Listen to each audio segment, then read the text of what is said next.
Guys welcome back to the channel. ನಿಮ್ಮೆಲ್ಲರಿಗೂ ಕೂಡ ಗೊತ್ತೇ ಇರಬಹುದು, ಈಗ ಡಬ್ಲ್ಯೂ ಅವರು UK ಅಲ್ಲಿ ಇದ್ದಾರೆ. ಕ್ಲಾಶ್ ಇನ್ ಪ್ಯಾರಿಸ್ ಮುಗಿಯೋ ತನಕ ಇವರು UK ಅಲ್ಲೇ ಇರ್ತಾರೆ. ಅಂಡ್ ಅಲ್ಲೇ ಮಂಡೇ ನೈಟ್ರು ಹಾಗೆ ಸ್ಮ್ಯಾಕ್ ಡೌನ್ ಗಳು ನಮಗೆ ನೋಡೋದಕ್ಕೆ ಸಿಗುತ್ತೆ. ಅಂಡ್ ಅಲ್ಲೇ ರೀಸೆಂಟ್ ಆಗಿ ಒಂದು ಲೈವ್ ಇವೆಂಟ್ ನು ಕೂಡ ಇವರು ಮಾಡ್ತಾರೆ. ಅಂಡ್ ಅಲ್ಲಿ ನಮಗೆ CM ಪಂಕ್ ಹಾಗೆ LA ನೈಟ್ ಅವರ ಒಂದು ಟ್ಯಾಗ್ ಟೀಮ್ ಮ್ಯಾಚ್ ಕೂಡ ನೋಡೋದಕ್ಕೆ ಸಿಗುತ್ತೆ. ಅಂಡ್ ಆ ಒಂದು ಮ್ಯಾಚ್ ಎಲ್ಲ ಮುಗಿದ್ಮೇಲೆ ನಮ್ಮ CM ಪಂಕ್ ಹಾಗೆ LA ನೈಟ್ ಅವರು ಜಿಮ್ಮಿ ಊಸೋಗೆ ಕಂಗ್ರಾಚುಲೇಷನ್ಸ್ ನ ತಿಳಿಸ್ತಾರೆ. ಅಷ್ಟೇ ಅಲ್ಲ, ನಿಮಗೆ ಗೊತ್ತಿರಬಹುದು ಜಿಮ್ಮಿ ಊಸೋ ಈಗ ತಂದೆ ಆಗ್ತಾ ಇದ್ದಾರೆ. ಅದಕ್ಕೂ ಕೂಡ ನಮ್ಮ LA ನೈಟ್ ಹಾಗೆ CM ಪಂಕ್ ಅವರು ಸೇರ್ಕೊಂಡು ಜಿಮ್ಮಿ ಊಸೋಗೆ ಕಂಗ್ರಾಚುಲೇಷನ್ಸ್ ನ ತಿಳಿಸಿ, ಇವತ್ತು ಜಿಮ್ಮಿ ಊಸೋ ಅವರ ಬರ್ತ್ಡೇ ಇದೆ, ಸೊ ಎಲ್ಲರೂ ಕೂಡ ನಾವು ಜಿಮ್ಮಿ ಊಸೋಗೆ ಹ್ಯಾಪಿ ಬರ್ತ್ಡೇ ಆಡ್ನ ಆಡೋಣ ಅಂತ ಇಡೀ ಕ್ರೌಡ್ ಕೈಯಲ್ಲಿ ಜಿಮ್ಮಿ ಊಸೋಗೆ ಹ್ಯಾಪಿ ಬರ್ತ್ಡೇ ಆಡ್ನ ಆಡಿಸ್ತಾರೆ. ನಿಜವಾಗ್ಲೂ ಗಾಯ್ಸ್, ಈ ಒಂದು ಟೈಮ್ ಅಲ್ಲಿ ಜಿಮ್ಮಿ ಊಸೋ ಹಾಗೆ ನಯೋಮಿ ಅವರ ವಿಚಾರದಲ್ಲಿ ಎಲ್ಲರೂ ಕೂಡ ಖುಷಿಯಾಗಿದ್ದಾರೆ. ಅಷ್ಟೇ ಅಲ್ಲ, ಆ ಒಂದು ಲೈವ್ ಇವೆಂಟ್ ಅಲ್ಲಿ ನಮ್ಮ ಬ್ರಾನ್ಸನ್ ರೀಡ್ ಅವರು ಟ್ರೈಬಲ್ ಚೀಫ್ ರೋಮನ್ ರೈನ್ಸ್ ಅವರಿಗೆ ಒಂದು ವಾರ್ನಿಂಗ್ ನು ಕೂಡ ಕೊಟ್ಟಿದ್ದಾರೆ. ಅವ್ರು ಹೇಳ್ತಾರೆ, ಆ ಪಾರ್ಟ್ ಟೈಮರ್ ಎಲ್ಲೂ ಕೂಡ ಕಾಣಿಸ್ತಾ ಇಲ್ಲ, ಈಗ ನಾನಿದ್ದೀನಿ, ಬ್ರಾನ್ ಬ್ರೇಕರ್ ಅವರು ಇದ್ದಾರೆ ಅಂಡ್ ವಿಷನ್ ಕಂಪ್ಲೀಟ್ ಆಗಿ ಈ ಒಂದು ಸಿಟಿನ ಡಾಮಿನೇಟ್ ಮಾಡ್ತಾ ಇದೆ. ಬಟ್ ಇಲ್ಲೆಲ್ಲೂ ಕೂಡ ರೋಮನ್ ರೈನ್ಸ್ ಕಾಣಿಸ್ತಾ ಇಲ್ಲ, ಇಲ್ಲಿ ಬರೀ ರೋಮನ್ ರೈನ್ಸ್ ಅವರ ಶೂಸ್ ಗಳು ಮಾತ್ರ ಇದೆ. ರೋಮನ್ ರೈನ್ಸ್, ನೀನು ಕ್ಲಾಶ್ ಇನ್ ಪ್ಯಾರಿಸ್ ಗೆ ಬರ್ತಾ ಇದೀಯಾ ಅಲ್ವಾ, ನಿನ್ನ ಡೇಟ್ ನ ಕ್ಲಾಶ್ ಇನ್ ಪ್ಯಾರಿಸ್ ಗೆ ಕೊಟ್ಟಿದ್ಯಾ ಅಲ್ವಾ, ಸ್ವಲ್ಪ ಎಚ್ಚೆತ್ಕೊಂಡಿರು, ಯಾಕಂದ್ರೆ ಅಲ್ಲಿಗೆ ಟ್ರೈಬಲ್ ಥೀಫ್ ಕೂಡ ಬರ್ತಾ ಇದ್ದಾನೆ ಅಂತ ನಮ್ಮ ಬ್ರಾನ್ಸನ್ ರೀಡ್ ಅವರು ಟ್ರೈಬಲ್ ಚೀಫ್ ರೋಮನ್ ರೈನ್ಸ್ ಅವರಿಗೆ ಒಂದು ವಾರ್ನಿಂಗ್ ನ ಕೊಟ್ಟಿದ್ದಾರೆ. ನೋಡೋಣ ಗೈಸ್ ಕ್ಲಾಶ್ ಇನ್ ಪ್ಯಾರಿಸ್ ಅಲ್ಲಿ ಏನಾಗುತ್ತೆ ಅಂತ. ಅಂಡ್ ರೋಮನ್ ರೈನ್ಸ್ ಅವರ ಬಗ್ಗೆ ಮಾತಾಡ್ತಿದೀವಿ ಅಂದ್ರೆ, ರೋಮನ್ ರೈನ್ಸ್ ಅವರ ಫ್ಯಾನ್ಸ್ ಗಳಿಗೆಲ್ಲ ನಿಜವಾಗ್ಲೂ ತುಂಬಾನೇ ದೊಡ್ಡ ಗುಡ್ ನ್ಯೂಸ್. ಆ ಗುಡ್ ನ್ಯೂಸ್ ಏನಪ್ಪಾ ಅಂದ್ರೆ, ಮಂಡೇ ನೈಟ್ ಓಪನಿಂಗ್ ಅಲ್ಲಿ ನಮಗೆ ಟ್ರೈಬಲ್ ಚೀಫ್ ರೋಮನ್ ರೈನ್ಸ್ ಅವರು ನೋಡೋದಕ್ಕೆ ಸಿಗ್ತಾರೆ. ಇದನ್ನ ಡಬ್ಲ್ಯೂ ಅವರು ಅಫಿಷಿಯಲ್ ಆಗಿ ಅನೌನ್ಸ್ ಮಾಡಿದ್ದಾರೆ. ನಿಜವಾಗ್ಲೂ ಇಷ್ಟು ದಿನ ಆಗಿತ್ತು ರೋಮನ್ ರೈನ್ಸ್ ಅವರು ಎಂಡಿಂಗ್ ಅಲ್ಲಿ ಬರೋರು, ಅಟ್ಯಾಕ್ ಮಾಡೋರು ಅಥವಾ ಅಟ್ಯಾಕ್ ಮಾಡಿಸ್ಕೊಂಡು ಹೊರಟೋಗೋರು. ಬಟ್ ಫೈನಲಿ ರೋಮನ್ ರೈನ್ಸ್ ಅವರ ಪ್ರೋಮೋ ನಮಗೆ ಮಂಡೇ ನೈಟ್ ಅಲ್ಲಿ ನೋಡೋದಕ್ಕೆ ಸಿಗ್ತಾ ಇದೆ. ರೋಮನ್ ರೈನ್ಸ್ ಅವರು ಮಂಡೇ ನೈಟ್ ಓಪನಿಂಗ್ ಅಲ್ಲಿ ಬಂದು ಒಂದು ಪ್ರೋಮೋನ ಕಟ್ ಮಾಡ್ತಾ ಇದ್ದಾರೆ. ನಿಜವಾಗ್ಲೂ ಅಕ್ನಾಲೇಜ್ ಮೀ ಅಂತ ಹೇಳೋದನ್ನ ಕೇಳೋದಕ್ಕೆ ನಾನಂತೂ ತುಂಬಾನೇ ಕಾಯ್ತಾ ಇದ್ದೀನಿ. ನೆಕ್ಸ್ಟ್ ಅಪ್ಡೇಟ್ ಕಡೆ ಬರೋದಾದ್ರೆ, ಇದಿರ್ತಕ್ಕಂಥದ್ದು ನಮ್ಮ ಕೇರಿಯನ್ ಕ್ರಾಸ್ ಹಾಗೆ ಸ್ಕಾರ್ಲೆಟ್ ಅವರ ಬಗ್ಗೆ. ನಿಮಗೆ ಗೊತ್ತಿರಬಹುದು, ಇವರಿಬ್ಬರ ಕಾಂಟ್ರಾಕ್ಟ್ ಡಬ್ಲ್ಯೂ ಕಂಪನಿಯಲ್ಲಿ ಅಫಿಷಿಯಲ್ ಆಗಿ ಎಕ್ಸ್ಪೈರ್ ಆಗಿದೆ.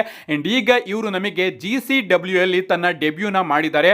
ಇವತ್ತಿನ GCW ಶೋ ಅಲ್ಲಿ ಇವರಿಬ್ಬರು ಕೂಡ ಸೇರ್ಕೊಂಡು ಮ್ಯಾಟ್ ಕಾರ್ಡೋನ್ ಅವರ ಮೇಲೆ ಅಟ್ಯಾಕ್ ಮಾಡಿದ್ದಾರೆ.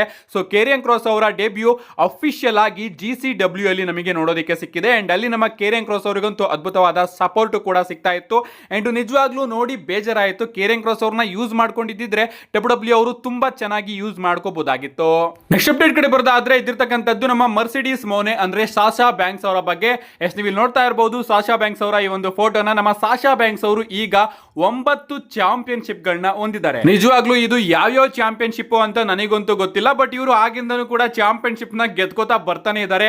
ಅವರೇನ್ ಇವ್ರ ಕೈಯಲ್ಲಿ ಡಿಫೆಂಡ್ ಮಾಡಿಸ್ತಾರೋ ಇಲ್ವೋ ಒಂದು ಕೂಡ ಅರ್ಥ ಆಗ್ತಾ ಇಲ್ಲ. ಸದ್ಯಕ್ಕೆ ಈಗ ನಮ್ಮ ಸಾಶಾ ಬ್ಯಾಂಕ್ಸ್ ಅವರ ಕೈಯಲ್ಲಿ 9 ಬೇರೆ ಬೇರೆ ಕಂಪನಿಯ ಚಾಂಪಿಯನ್ಶಿಪ್ ಗಳಿದೆ ಅಷ್ಟೇ.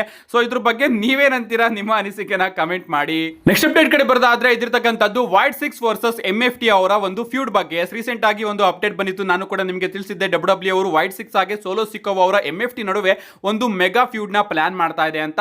ಅಂಡ್ ಈಗ ಅಪ್ಡೇಟ್ ಗಳು ಬರ್ತಿರೋ ಪ್ರಕಾರ ಡಬ್ಲ್ಯೂ ಅವರು ಇದನ್ನ ಲಾಂಗ್ ಟರ್ಮ್ ಸ್ಟೋರಿ ಲೈನ್ ಆಗಿ ಬಳಸ್ಕೋತಾರಂತೆ. ಅಂದ್ರೆ ಈ ಒಂದು ಫ್ಯೂಡ್ ನಮಗೆ ಜಾಸ್ತಿ ದಿನ ನೋಡೋದಕ್ಕೆ ಸಿಗುತ್ತಂತೆ. ಅಂಡ್ ಇದ್ರ ಪ್ರಕಾರ ಸ್ವಲ್ಪ ಸ್ಪೆಕ್ಯುಲೇಷನ್ಸ್ ಗಳು ಏನ್ ಬರ್ತಾ ಇದೆ ಅಂದ್ರೆ, ಈ ಬಾರಿಯ ಸರ್ವೈವರ್ ಸೀರೀಸ್ ವಾರ್ ಗೇಮ್ ಅಲ್ಲೂ ಕೂಡ ಈ ಟೀಮ್ಸ್ ಗಳ ನಡುವೆ ನಮಗೊಂದು ವಾರ್ ಗೇಮ್ ಮ್ಯಾಚ್ ನೋಡೋದಕ್ಕೆ ಸಿಗಬಹುದು ಅಂತ. ನಿಜವಾಗ್ಲೂ ಸೋಲೋ ಸಿಕ್ಕೋ ಅವರ MFT ಹಾಗೆ ವೈಟ್ 6 ನಡುವೆ ಏನಾದರೂ ಡಬ್ಲ್ಯೂ ಅವರು ಮೈನ್ ವಾರ್ ಗೇಮ್ ಮ್ಯಾಚ್ ನ ಬುಕ್ ಮಾಡಿದ್ರೆ ಅದು ಅಷ್ಟೊಂದೇನು ಇಂಟ್ರೆಸ್ಟಿಂಗ್ ಆಗಿರೋದಿಲ್ಲ ಅಂತ ಅನ್ಕೋತೀನಿ. ಅಫ್ಕೋರ್ಸ್ ಬುಕ್ ಮಾಡಬಹುದು, ಬಟ್ ಇದೇ ಮೈನ್ ವಾರ್ ಗೇಮು ಮೆನ್ಸ್ ಕಡೆಯಿಂದ ಇದೇ ಮೈನ್ ಆಗಿ ವಾರ್ ಗೇಮ್ ಅಲ್ಲಿ ನಮಗೆ ನೋಡೋದಕ್ಕೆ ಸಿಗುತ್ತೆ ಅಂದ್ರೆ ಅದು ನಿಜವಾಗ್ಲೂ ಕೂಡ ತುಂಬಾನೇ ಬೋರಿಂಗ್ ಆಗಿರುತ್ತೆ. ಕಾದ್ ನೋಡೋಣ ಗೈಸ್ ಡಬ್ಲ್ಯೂ ಅವರು ಯಾವ ರೀತಿ ಪ್ಲಾನ್ ಮಾಡ್ತಾರೆ ಅಂತ. ನಮ್ಮ ನೆಕ್ಸ್ಟ್ ಅಂಡ್ ಫೈನಲ್ ಅಪ್ಡೇಟ್ ಕಡೆ ಬರೋದಾದ್ರೆ, ಇದ್ದಿರ್ತಕ್ಕಂಥದ್ದು ನಮ್ಮ Cenation leader 17 time champion John Cena ಅವರ ಬಗ್ಗೆ. ನಮ್ಮ ಜಾನ್ ಸಿನಾ ಅವರು ರಿಟೈರ್ಡ್ ಆಗೋ ದಿನ ಹತ್ರ ಬರ್ತಾನೆ ಇದೆ. ಅಂಡ್ ಇನ್ನ ಬಾಕಿ ಉಳಿದಿರೋದು ಕೇವಲ 10 ಡೇಟ್ಸ್ ಗಳು ಮಾತ್ರ. ಇದನ್ನ ನಮ್ಮ ಜಾನ್ ಸಿನಾ ಅವರು ತನ್ನ ಇನ್ಸ್ಟಾಗ್ರಾಮ್ ಅಲ್ಲಿ ಈ ಒಂದು ಫೋಟೋನ ಪೋಸ್ಟ್ ಮಾಡೋದ್ರ ಮುಖಾಂತರ ತಿಳಿಸ್ತಾ ಇದ್ದಾರೆ. ನೀವು ಇಲ್ಲಿ ನೋಡ್ತಾ ಇರಬಹುದು, ಇಲ್ಲಿ ನಮ್ಮ ಜಾನ್ ಸಿನಾ ಅವರು ಮೆಸ್ಸಿ ಅವರ ಫೋಟೋನ ಪೋಸ್ಟ್ ಮಾಡಿದ್ದಾರೆ. ಅಂಡ್ ಮೆಸ್ಸಿ ಅವರ ಜೆರ್ಸಿ ನಂಬರ್ 10. ಸೊ ಇನ್ನ 10 ಡೇಟ್ಸ್ ಗಳು ಮಾತ್ರ ಬಾಕಿ ಉಳಿದಿದೆ ಅಂತ ನಮ್ಮ ಜಾನ್ ಸಿನಾ ಅವರು ಇದ್ರ ಮುಖಾಂತರ ತಿಳಿಸ್ತಾ ಇದ್ದಾರೆ. ಐ ಥಿಂಕ್ 7 ಡೇಟ್ಸ್ ಗಳು ಬಾಕಿ ಉಳಿದಾಗ ಒಂದು ನಮ್ಮ ಜಾನ್ ಸಿನಾ ಅವರು ರೊನಾಲ್ಡೋ ಅವರ ನಂಬರ್ ನ ಪೋಸ್ಟ್ ಮಾಡ್ತಾರೆ, ಅಥವಾ ನಮ್ಮ ಧೋನಿ ಅವರ ನಂಬರ್ ನ ಪೋಸ್ಟ್ ಮಾಡ್ತಾರೆ, ಅಥವಾ ಇಬ್ರದ್ದು ಕೂಡ ಜೆರ್ಸಿ ನಂಬರ್ 7 ಅಲ್ವಾ, ಇಬ್ರು ಫೋಟೋನು ಕೂಡ ಪೋಸ್ಟ್ ಮಾಡಬಹುದು. ಏನೇ ಆಗ್ಲಿ ಗೈಸ್, ಕೇವಲ 10 ನಂಬರ್ಸ್ ಗಳು ಬಾಕಿ ಇರೋದು ಅಷ್ಟೇ, 10 ಡೇಟ್ಸ್ ಗಳು ಮಾತ್ರ ಬಾಕಿ ಇರೋದು. ಅದರಲ್ಲಿ ಇದರಲ್ಲಿ ಕ್ಲಾಶ್ ಇನ್ ಪ್ಯಾರಿಸ್ ಮುಗಿದ್ಮೇಲೆ ಇನ್ನ ಉಳಿಯೋದು ಐ ಥಿಂಕ್ 8 ಡೇಟ್ಸ್ ಅಂತ ಅನ್ಕೋತೀನಿ.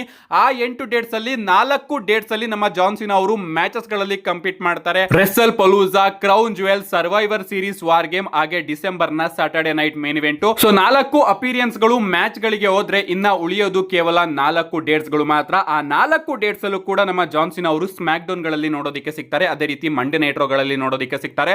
ನಿಜವಾಗ್ಲೂ ತುಂಬಾ ಎಮೋಷನಲ್ ಆಗಿರುತ್ತೆ ಇನ್ನ ಬರುವಂತಹ ಈ 10 ದಿನಾಂಕಗಳು ನಮ್ಮ ಜಾನ್ ಸಿನಾ ಅವರ ಕರಿಯರ್ ಅಲ್ಲಿ. ನಿಮ್ಗೆ ಅನ್ಸುತ್ತೆ ಗೈಸ್ ಇದ್ರ ಬಗ್ಗೆ ನಿಮ್ಮ ಅನಿಸಿಕೆನ ಕಮೆಂಟ್ ಮಾಡಿ ಅಂತ ಹೇಳ್ತಾ see you guys in my next video.